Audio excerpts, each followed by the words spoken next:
I talk a lot about face and body sunscreen.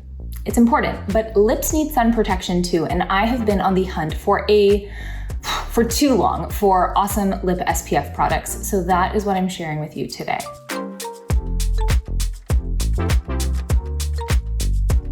I'm Dr. Sam Ellis, and I'm a board-certified dermatologist. I'm here to help you understand your skin and find skincare products that work for you.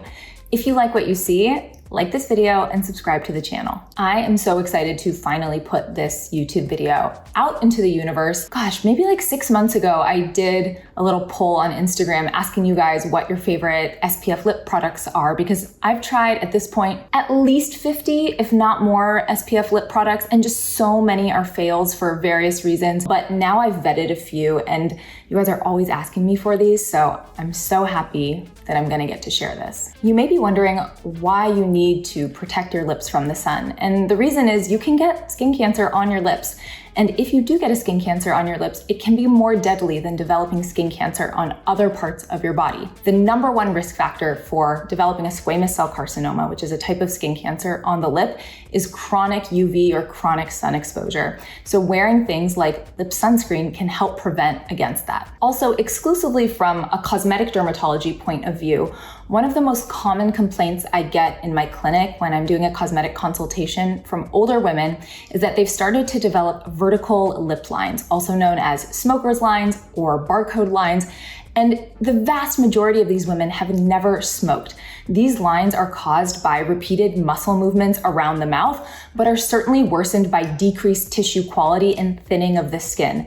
And the number one cause of thinning of the skin, besides just general aging, is UV damage in that area. So the more you can sun protect your lips and the area around your lips, the better you're gonna age too. Let's get into the products. Criteria I was looking for are SPF 30 or higher, although I do have one that's not quite SPF 30. It could not have a chemically sunscreen taste. I hate the taste of sunscreen chemicals. I am super sensitive to it. Even products that people would recommend to me and be like, Dr. Ellis, this one has no taste. It had a taste. So all of these are highly vetted for me in terms of palatability. I did not want them to be white or chalky or leave some type of gross residue on my lips.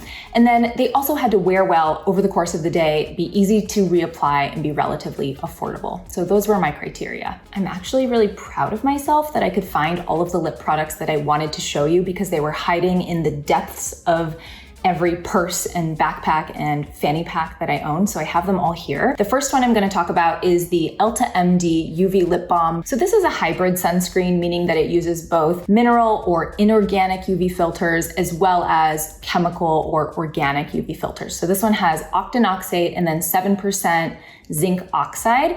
So for people who are looking for a zinc oxide based sunscreen, this one's really nice. Out of the tube, this one smells minty and it comes out white, which initially was highly concerning for me, because any white lip SPF product in my past experience has been, it goes on and you look dead. This one, because it is a sheer zinc application, you really can shear it out, but you do need some practice with it. So it may not be like the most user-friendly lip sunscreen that I'm going to talk about today, but if you get the method down for application, you can make it look sheer and make it look good on your lips. It's water resistant up to 80 minutes, which makes it really nice for outdoor activities and swimming and going to the beach.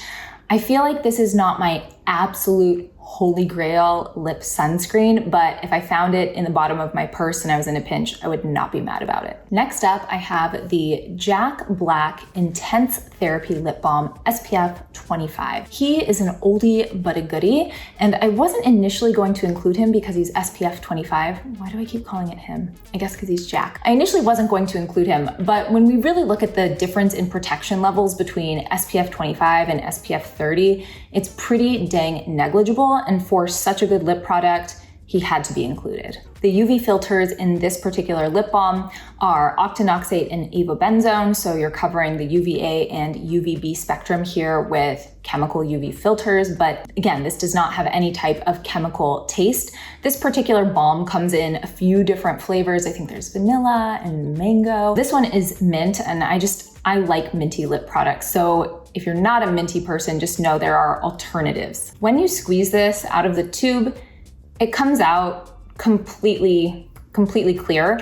It feels very much like the CeraVe Healing Ointment if you've ever used that. So this is a petrolatum-based lip balm that also has lanolin and shea butter and avocado oil. So lots of nourishing and occlusive and emollient ingredients in there. So it sort of acts as a lip treatment in addition to being sun protective. Also, because it is clear, it is easy to reapply on the go. This is also under $10, which I think is very reasonable for an SPF lip product. All right, I am so excited to share this next SPF lip balm. I don't know why. I think it's because I never in a million years would have tried it, but it was recommended from my Instagram community so many times that I was like, man, I gotta put this on my lips. I think the reason I would never grab it is because it has only organic UV filters. Those typically make sunscreen chapsticks taste absolutely awful. And for whatever magical reason, this one has no bad flavor and works amazingly well. This is the O'Keeffe's Lip Repair SPF 35, and I have become straight up obsessed. If someone were to tell me that I could only use one SPF lip product for the rest of the year, this would be the one that I would choose. Like I said, it's all organic UV filters, so there's no zinc, there's no titanium dioxide in here, which I think is what makes it so user-friendly, is that it's completely clear when it goes on. It feels just like a nice, hydrating lip balm. Yes, if you leave it in your hot car, it will melt a little bit, so be careful, but it has no bad flavor. It also just doesn't have flavor at all. So I feel like for people who don't want any mint or any fruity flavors in their lip balm, this one is fabulous. And then it has shea butter and beeswax and other emollient and occlusive ingredients, which also make it feel like a lip treatment. This is totally the thing I would throw in my bag if I was going on a hike, or when it comes to ski season. I think this will be the thing I keep in my pocket to reapply on the slopes. Lastly, it's like $3.50 for a tube of it. And I really like that because I think it is so easy to lose lip products. So this would be one where if I lost it, I would have no qualms about going out and just immediately repurchasing it. And it's actually nice because you can buy this in packs of 3 and 5. So yes, O'Keeffe's, you've outdone yourself here. When I put patients on any type of medication that is going to make them more sun sensitive, which includes lip sensitivity, this is the SPF lip product that I recommend that they use. There are some people out there who don't want to use any type of sunscreen product that has organic UV filters, and they really want to stick to zinc oxide and titanium dioxide. So I did want to include a couple lip SPFs that sort of stay within that model. And I'm going to talk about them at the same time because their ingredients are just identical. And that is the CoTZ Lip Balm, SPF 45, which uses titanium and zinc oxide. And then the TIZO Tinted Lip Protection. I cannot tell a difference between these when I put them on. They look the same. I can't even tell a difference when I read the ingredient list. Like I said, these both use zinc oxide and titanium dioxide as their UV filters.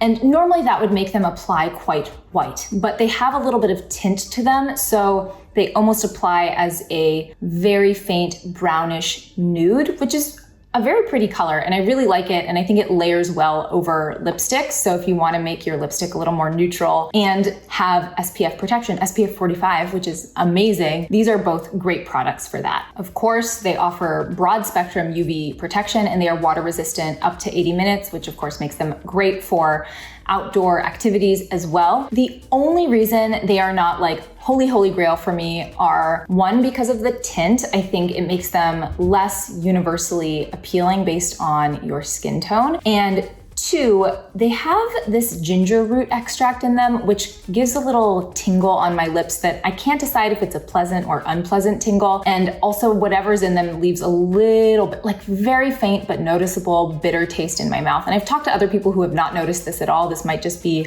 a me issue, but for that reason, they wouldn't be the ones I reach for over and over and over again. But I do think it's really nice to have a titanium dioxide, zinc oxide exclusively based lip balm that doesn't make your lips white and chalky. The next two products are not SPF lip balms. They're more in sort of like the gloss category. So I don't know if that's more like SPF makeup, but they do go on your lips, so I wanted to include them because I like them a lot. And the first is the Colorescience Lip Shine Broad Spectrum SPF 35 Sunscreen PA+++++. This is a lip gloss. It's nice. It's just like your classic semi-sticky gloss that can be put on your lips bare as they are, because it is quite nourishing as well. Or I really like to put on lip liner and then wear this over it. It comes in several different shades, including clear, which I think is a really nice option to have. And it's great to just have in your purse, because if you're out and you just need a little bit of protection, but you want to maintain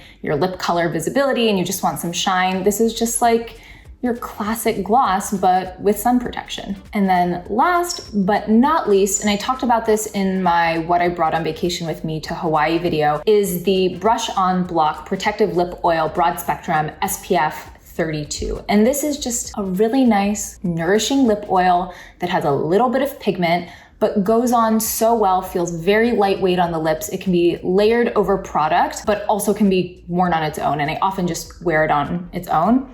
It smells kind of citrusy and maybe a little vanilla-y as well, which are both scents that I very much enjoy. And it's just a nice, nourishing, semi-glossy lip oil that looks and feels good on the lips, and I love having this in my purse too. Thank you so much for your patience with me coming out with this video, because if you follow me on Instagram, I brought this up so long ago and then didn't put out what my favorites were, but that was because there were so many products that I was trying and I wanted to feel really confident in what I was recommending to you guys. There it is. Do you wear SPF lip balm? Are there any that I did not talk about that you think I need to try and add to my arsenal? Put it in the comments below. Please give this video a thumbs up and subscribe to the channel, and I will see you here next time.